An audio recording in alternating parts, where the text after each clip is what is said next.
আসসালামু আলাইকুম, কেমন আছেন বন্ধুরা? আবারও চলে আসলাম চাচা ভাতিজা বিকেলবেলা ঘুরতে।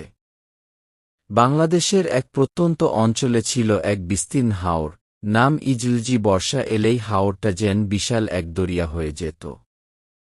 আর সেই হাওরের মাঝখানে ছিল এক রহস্যময় নদী, চান্দা নদী। নদীটা যেন এক চিলতে রূপালী রেখা, হাওরের বুক চিরে চলে গেছে অনেক দূরে।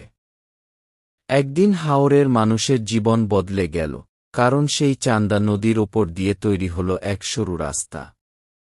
বাঁশ, কাঠ আর পরে পাকা করে বানানো হল সেই রাস্তা। মানুষ একে ডাকত স্বপ্নের সড়ক। এই পথ দিয়েই এখন হেঁটে যাওয়া যায়, সাইকেলে চড়া যায়, এমনকি মাঝে মধ্যে চলে ছোট গাড়িও। গল্পের মূল চরিত্র মিজান, একজন তরুণ শিক্ষক। শহর থেকে সে বদলি হয়ে আসে এই হাওরের এক প্রাথমিক স্কুলে। প্রথম দিনেই সে হাঁটে সেই নদীপথ ধরে। চারপাশে শুধু জল, মাঝখানে এক ফালি রাস্তা, আর উপরে নীল আকাশ। মাঝে মধ্যে মাছেরা লাফিয়ে ওঠে নদী থেকে, ধানক্ষেত ভাসে পানির নিচে, আর বকেরা দাঁড়িয়ে থাকে পারে। মিজান হাঁটতে হাঁটতে ভাবে, এই পথটা শুধু যাতায়াতের নয়, এটা স্বপ্নের পথ। আগে বর্ষাকালে শিশুদের স্কুলে যাওয়া বন্ধ হয়ে যেত। এখন সবাই সেই পথ ধরে স্কুলে আসে, কেউ কেউ পা ভিজিয়ে, কেউ ছাতা মাথায় দিয়ে। একদিন ঝড় আসে।